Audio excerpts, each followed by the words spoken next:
दोस्तों आपका स्वागत है हमारे इस खूबसूरत चैनल एग्जाम बूस्टर प्लेटफॉर्म पर। जैसा कि आप सब लोग जानते हैं कि हम सब लोग बहुत ही कम समय में ज़्यादा से ज़्यादा कंटेंट कवर करते हैं, जो कि सभी प्रतियोगी परीक्षाओं के लिए बहुत इंपॉर्टेंट है। बात करते हैं दोस्तों आज कुछ संविधान के बारे में और कुछ इतिहास के कुछ पॉइंट हैं जो कि बहुत ही महत्वपूर्ण है।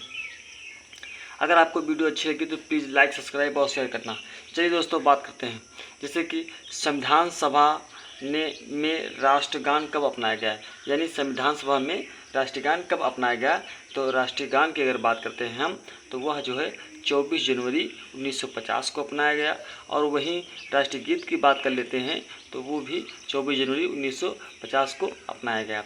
अब बात करते हैं राष्ट्रीय गान की, तो राष्ट्रीय गान कितने मिनट का होता है, तो ये 52 सेकंड का होता है। कितना होता है, 52 सेकंड का होता है। और इसके लेखक कौन है, किसने लिखा था, तो रविंद्रनाथ टैगोर ने लिखा था। किसने लिखा था, रविंद्रनाथ टैगोर ने लिखा था राष्ट्रीय गान को। वही अगर राष्ट्रीय गीत की बात करते हैं तो ये 65 सेकंड का होता है। कितने सेकंड का होता है, 65 सेकंड का होता है। जैसे कि आपका 1 मिनट 5 सेकंड का, कितना, 1 मिनट 5 सेकंड का होता है। अगर इसकी लेखक की बात कर लेते हैं राष्ट्रीय गीत की तो बंकिम चंद्र चटर्जी हैं। कौन है, बंकिम चंद्र चटर्जी हैं। वही अगर बात करते हैं राष्ट्रीय ध्वज की, तो राष्ट्रीय ध्वज की अगर बात करते हैं तो यह जो है 22 जुलाई 1947 को अपनाया गया। कब अपनाया गया, 22 जुलाई 1947 को। अब हम बात करते हैं कि राष्ट्रीय ध्वज की लंबाई का अनुपात कितना है। तो राष्ट्रीय ध्वज की लंबाई का अनुपात होता है आपका 3:2 होता है। कितना होता है, 3:2 होता है। और वहीं बात करते हैं कि राष्ट्रीय ध्वज के जो डिज़ाइन पेश किया था वो कौन था। तो जो डिज़ाइन पेश किया था वो था आपका पिंगली वेंकैया ने किया था। पिंगली वेंकैया ने किया था। किसने किया था, पिंगली वेंकैया ने किया था। अब दोस्तों बात कर लेते हैं कुछ प्रस्तावना के बारे में, संविधान की प्रस्तावना के बारे में, कि संविधान का प्रस्तावना जो है पेश कब किया गया था। तो पेश किया गया था आपका 13 दिसंबर 1946 को। कब पेश किया गया था, तो 13 दिसंबर 1946 को। अब वही जब पेश किया गया था तो स्वीकार कब किया गया था, तो उसकी बात करते हैं तो वो जो है 22 जनवरी 1947 को जो है यह स्वीकार किया गया था। यानी पेश किया गया था 13 दिसंबर 1946 को और प्रस्तावना स्वीकार कब किया गया था, तो 22 जनवरी 1947 को। चलिए दोस्तों बात करते हैं संविधान कब तैयार हुआ, यानी संविधान कब तैयार हुआ। तो संविधान आपको बता दें कि आपका संविधान 26 नवंबर 1949 को तैयार हो गया। कब तैयार हो गया, 26 नवंबर 1949 को तैयार हो गया। और यह लागू कब हुआ, तो 26 जनवरी 1950 को यह लागू किया गया। जब लागू किया गया तो उसके प्रथम अध्यक्ष यानी राष्ट्रपति कौन थे, तो जो है वो डॉक्टर राजेंद्र प्रसाद थे। कौन थे, डॉक्टर राजेंद्र प्रसाद जी थे। चलिए बात करते हैं आपकी संविधान की फर्स्ट बैठक की अध्यक्षता किसने की, यानी जब संविधान बनकर या लागू होकर तैयार हो गया तो उसकी फर्स्ट बैठक की अध्यक्षता किसने की। तो आपका फर्स्ट बैठक की अध्यक्षता अगर की बात करते हैं तो जो है वह 9 दिसंबर 1946 में हुई। कब हुई फर्स्ट बैठक, तो 9 दिसंबर 1946 की हुई। दोस्तों आपको बता दें कि जो डेट लिखी होती है, 9 दिसंबर हो गया, जैसे कि 26 जनवरी हो गया, ये दोस्तों आपको बहुत ही पूछा जाता है हर एग्जाम में, तो इसको आप कृपया याद रखें। चलिए दोस्तों अब बात करते हैं कि जब फर्स्ट बैठक हो गई 9 दिसंबर 1946 को, तो अब अध्यक्ष कौन बना। तो फर्स्ट अगर अस्थायी अध्यक्ष की बात करते हैं तो वह सच्चिदानंद सिन्हा बने। कौन बने, सच्चिदानंद सिन्हा। जब अस्थायी पूछेगा तो सच्चिदानंद सिन्हा होंगे, और जब अस्थायी अध्यक्ष पूछे जाएंगे तो वो जो है डॉक्टर राजेंद्र प्रसाद होंगे। कौन होंगे, डॉक्टर राजेंद्र प्रसाद जी होंगे। जब अस्थायी पूछे तो सच्चिदानंद सिन्हा फर्स्ट, और जब फर्स्ट अस्थायी अध्यक्ष पूछेंगे तो डॉक्टर राजेंद्र प्रसाद जी। अब बात करते हैं दोस्तों दो एक अलग से फैक्ट है, जैसे कि शास्त्रीय नृत्य के बारे में बात करते हैं। तो शास्त्रीय नृत्य की संख्या कुल कितनी होती है, 8 होती है। जैसे भरतनाट्यम है, कुचिपुड़ी है, ये सब शास्त्रीय नृत्य हैं। और वही अगर शास्त्रीय भाषा की हम बात करते हैं तो वो आपका क्या है, 6 हैं। 6 में कौन कौन सी हैं, तो आपका तमिल हो गया, तेलुगु हो गया, मलयालम हो गया, कन्नड़ हो गया, कन्नड़ हो गया, संस्कृत हो गई, उड़िया हो गई। ये आपके 6 जो है शास्त्रीय नृत्य हैं, वो शास्त्रीय भाषा है, लैंग्वेज है। अब इसी में कहते हैं कि 6 में जो शास्त्रीय भाषा है 6 में, तो उसमें सबसे पुरानी भाषा कौन है, तो वो आपके तमिल है। कौन सी भाषा है, तमिल है। और वही अगर नवीनतम भाषा की बात करें, यानी नई भाषा की बात करें, तो वो आपकी उड़िया है। चलिए दोस्तों, अब बात करते हैं कुछ काल के बारे में, जैसे कि रिपन के कार्यकाल में क्या हुआ, और कर्जन के कार्यकाल में क्या हुआ, ये सब अपने कार्यकाल में कौन कौन सा आयोग गठन किया। तो बात करते हैं रिपन के काल में क्या क्या हुआ। तो रिपन के काल में बात करते हैं तो यह इल्बर्ट बिल आया। कब आया, इल्बर्ट बिल आया। कब आया, तो 1884 में आया। यानी रिपन का काल में ही इल्बर्ट बिल आया। कब आया, तो 1884 में आया। वही अगर बात करते हैं शिक्षा हंटर आयोग आया, वो कब आया, 1882 में। किसके कार्यकाल में आया, तो रिपन के कार्यकाल में आया। वही अगर बात करते हैं कि वैज्ञानिक जनगणना किसके काल में आया, तो वो आपका रिपन के काल में आया। और कब आया, तो 1881 में आया। वही बात करते हैं कि स्थानीय स्वशासन के जनक कौन है, यानी स्थानीय स्वशासन के जनक किसको बोला गया है, तो वो जो है रिपन के काल का, रिपन को बोला गया है। किसको बोला गया है, रिपन को बोला गया है। यानी कि इल्बर्ट बिल, शिक्षा हंटर आयोग, वैज्ञानिक जनगणना और स्थानीय स्वशासन का जनक जो है, ये सब जो है रिपन के कार्यकाल में हुआ और रिपन ने किया। अब चलिए दोस्तों, बात करते हैं कर्जन के बारे में कि कर्जन के कार्यकाल में क्या क्या हुआ। तो बात करते हैं बंगाल विभाजन। तो बंगाल विभाजन जो है 1905 में बंगाल विभाजन हुआ। किसके कार्यकाल में हुआ था, जो बंगाल विभाजन हुआ था 1905 में, वो जो है कर्जन के कार्यकाल में ये सब हुआ था। वही बात करते हैं कि स्वदेशी आंदोलन कब हुआ था, तो ये भी जो है कर्जन के कार्यकाल में 1905 में हुआ। वही अगर बात करते हैं कि विश्वविद्यालय एक्ट कब आया, तो कर्जन के कार्यकाल में ही आया। और आपको बता दें कि दिल्ली जो सेकंड आपका दिल्ली दरबार है, यानी सेकंड दिल्ली दरबार है, वो भी जो है कर्जन के कार्यकाल में आया। चलिए दोस्तों, अब बात करते हैं कुछ वायसराय के बारे में कि भारत में कौन कौन से वायसराय आए, किसके शासनकाल में आया। जैसे कि बात करते हैं कि असहयोग आंदोलन कब आया, तो 1920 में आया। और असहयोग आंदोलन के समय वायसराय कौन था, तो वो आपका जेम्स फोर्ड थे। कौन थे, जेम्स फोर्ड थे। बात करते हैं कि सबने अवज्ञा आंदोलन कब हुआ, तो जो है 1930 में आया। और सबने अवज्ञा आंदोलन के समय जो है वायसराय कौन थे, तो आपके कौन थे, इरविन समझौता थे, इरविन जी थे। कौन थे, इरविन। और वही बात करते हैं कि भारत छोड़ो आंदोलन कब हुआ, तो भारत छोड़ो आंदोलन जो है 1942 में हुआ। और बात करते हैं कि भारत छोड़ो आंदोलन के समय जब ये वो आंदोलन हुआ था, तो उसके समय कौन से वायसराय थे, तो लिनलिथ गो थे। कौन थे, लिनलिथ गो थे। ये तीनों बहुत ही दोस्तों इंपॉर्टेंट है। दोस्तों बता दें आपको, ये बहुत ही इंपॉर्टेंट है, बहुत ही एग्जाम में पूछे जाते हैं। सबसे ज़्यादा तो आप बता दें आपको ये कि भारत छोड़ो आंदोलन के समय वायसराय कौन था। अब चलिए दोस्तों, बात करते हैं कुछ गवर्नर जनरल के बारे में कि बंगाल में गवर्नर जनरल कौन थे और भारत में कौन थे। चलिए दोस्तों, बात करते हैं कि फर्स्ट अगर बंगाल गवर्नर की बात करते हैं तो कौन थे, तो रॉबर्ट क्लाइव थे। वही अगर बंगाल विभाजन की बात करते हैं तो ये आपका 1905 में हुआ था। कब हुआ था, 1905 में। और किसके काल में हुआ था, तो आपके कर्जन के कार्यकाल में हुआ था। अब बात करते हैं कि फर्स्ट बंगाल गवर्नर कौन थे, तो क्लाइव थे। और फर्स्ट बंगाल गवर्नर जनरल कौन थे, तो हेस्टिंग्स थे। दोस्तों आपको बता दें कि जब फर्स्ट बंगाल गवर्नर थे तो वो आपको क्लाइव थे। लेकिन जब फर्स्ट बंगाल गवर्नर जनरल जो आपका पद है, तो वो जो है 1773 ईस्वी में रेगुलेटिंग एक्ट में जो है ये जो पद आपका है, यानी गवर्नर जनरल जो पद है, ये 1773 में रेगुलेटिंग एक्ट के तहत आया।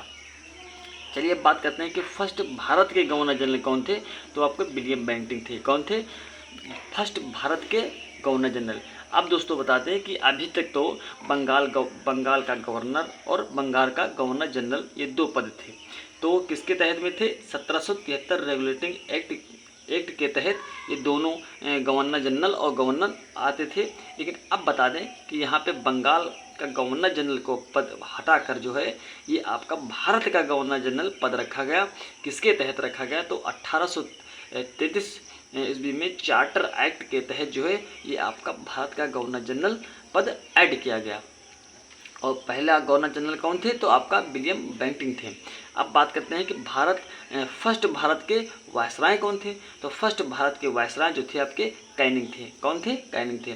बहुत पूछा जाता है एग्जाम में कि फर्स्ट भारत के वायसराय कौन थे? कैनिंग थे। लेकिन वहीं पर घुमा फिरा के क्वेश्चन पूछा जाता है कि भारत का अंतिम वायसराय कौन थे? पहला तो बता दोगे आप कि कैनिंग थे, लेकिन जब अंतिम पूछेगा तो वहीं पर जो है क्या होता है, सिट्टी बिट्टी घूम जाते हैं। तो ये बात करते हैं कि भारत का अंतिम वायसराय कौन है, तो वो आपके लॉर्ड माउंटबेटन है। कौन है? लॉर्ड माउंटबेटन है। अब बात करते हैं कि जब भारत आज़ाद हुआ था, तब जब भारत स्वतंत्र हुआ था, तब क्या हुआ था, तब जो है भारत का पहला गवर्नर जनरल कौन कहलाए, तो वो आपका लॉर्ड माउंटबेटन कहलाए।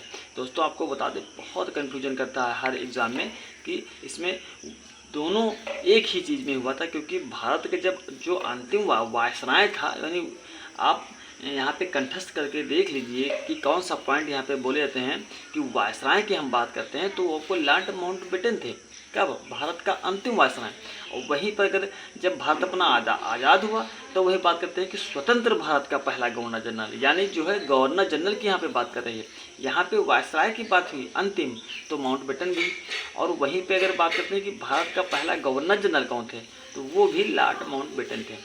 इन्होंने अंतिम वायसराय और पहला गवर्नर जनरल स्वतंत्र भारत का, ये दोनों में इनका बहुत ही रोल है। अब बात करते हैं कि एकमात्र भारतीय गवर्नर जनरल कौन थे, तो एकमात्र भारतीय गवर्नर जनरल जो है चक्रवर्ती जो है राजगोपालाचारी थे। कौन थे? चक्रवर्ती गोपाला थे। अब हम बात करते हैं कि फर्स्ट राष्ट्रपति कौन थे, यानी आपको हम बता दें कि जब ये जो आपका गवर्नर जनरल है और ये गवर्नर जनरल जो आपका ये पद है, इस पद को हटाकर जो है राष्ट्रपति, जब भारत आज़ाद हुआ तब जो है गवर्नर जनरल पद हटाकर जो है राष्ट्रपति का पद रखा गया।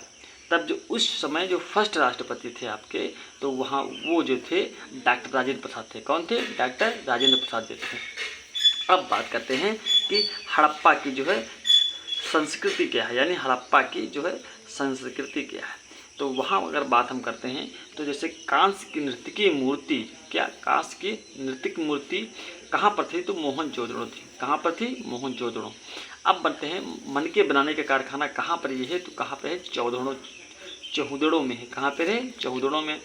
अब बात करते हैं डकयार्ड लोथल, ये कहाँ पड़ता है, यानी डकयार्ड ये कहाँ पड़ता है, तो लोथल में पड़ता है। और लोथल अच्छा कहाँ है, तो ये आपका गुजरात में है।